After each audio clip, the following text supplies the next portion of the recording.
आज हम सब ने, कांग्रेस के तमाम विधायकों ने वोट चोर गद्दी चोर को लेकर के पूरी विधानसभा में प्रदर्शन किया और एक मैसेज दिया पूरे देश में। मैं आपको ये बात सबूत के साथ बताना चाहता हूँ। मैं आदर्श नगर से चुनाव लड़ता हूँ और आदर्श नगर विधानसभा में एक मकान के एड्रेस पे 500 से ज़्यादा वोट जुड़े हुए हैं। कितने वोट जुड़े हुए हैं? 500 से ज़्यादा, जिसका मैं वेरिफिकेशन कराने जाता हूँ तो 5 आदमी से ज़्यादा नहीं मिलते हैं मकान के अंदर। तो ये वोट छोड़ गद्दी चोर का नारा ही नहीं है, ये बिल्कुल सच्चाई है, जिसके अंदर मैं आप सबसे अपील करता हूँ कि देश में कोई भी चुनाव लोकतांत्रिक तरीके से होना चाहिए, कोई फर्जीवाड़ा नहीं होना चाहिए। और सरकार को क्या आपत्ति है अगर हम उसका डिजिटल कॉपी मांगते हैं तो?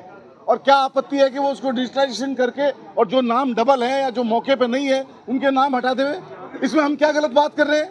इसमें कौन सी बात ऐसी है जो तथ्यात्मक नहीं है? जब हम प्रूफ दे रहे हैं, बता रहे हैं कि 0 मकान के ऊपर 0, हाउस नंबर 0 और वोट 100 जुड़े हुए हैं। मकान नंबर 18 मेरे यहाँ एक बूथ के ऊपर एक मकान के अंदर 500 से ज्यादा वोट जुड़े हुए हैं। क्यों नहीं करते हैं ठीक उसको? क्यों नहीं इंस्ट्रक्शन देते?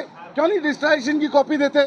क्यों नहीं डबल? आजकल बहुत आसान है, आधार से लिंक करोगे, डिजिटलाइजेशन की कॉपी दोगे, डिजिटलाइजेशन करोगे तो पता लग जाएगा किसका वोट कहाँ है। वोट माइग्रेट हो गया फिर भी वहां जुड़ा हुआ है। एक आदमी का वोट 4-4 जगह जुड़ा हुआ है। एक बूथ पे मैं आपसे सवाल कर रहा हूं, मीडिया के मार्फत एक सवाल करना चाहता हूं कि एक बूथ पे फर्जी वोट कितना हो सकता है?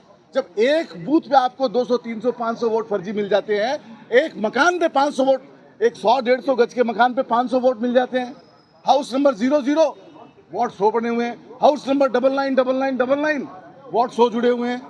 तो अगर ये बात हम उठा रहे हैं और पूरा विपक्ष उठा रहा है, असेंबली में उठा रहे हैं, पार्लियामेंट में उठा रहे हैं, सरकार को चाहिए, इलेक्शन कमीशन को चाहिए कि मुद्दों पे आगे आएं और जो गलतियां हैं उसको सुधारें और सुधार के ठीक करें। और आज यहाँ हाउस चलाया इन्होंने, शोकाभिव्यक्ति की गई और शोकाभिव्यक्ति में ये भूल गए सारे बच्चों को, राजस्थान के बच्चों को जो स्कूल के अंदर दब के बच्चे मर गए। विपक्ष डिमांड करता रह गया और स्पीकर की हठधर्मिता देखो आप कि उन्होंने उनको श्रद्धांजलि नहीं दी।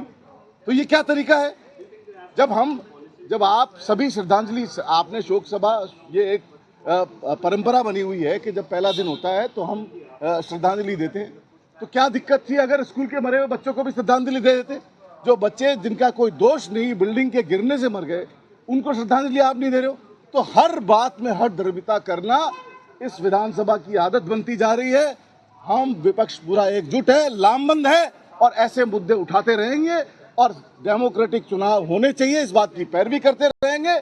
और जल्द, मैं अभी भी बात करके आया हूँ, मेरे को संसदीय कार्य मंत्री मिले थे अभी, तो हमने रिक्वेस्ट की कि अब दे दो भाई, अब दे दो। वो गलती मान रहे हैं, लेकिन हाउस में खड़े खड़े बोला हमने, आप लोगों ने ऊपर से देखा और उसके ऊपर एक्शन नहीं ले रहे। तो ऐसी हठधर्मिता नहीं चलेगी। अच्छा, सरकार जो है वो धर्मांतरण का बिल लाने जा रही है। हड़बड़ाहट है, समझ नहीं पाए क्या हो रहा है, पता नहीं लगा इनको, बिना तैयारी के बोल रहे हैं, कुछ भी बोल देते हैं। ये गालीबाज पे बात जाएगी तो बहुत दूर तक जाएगी और गालियां इनके लोग कैसे बोल रहे हैं वो सब सामने आ जाएगा।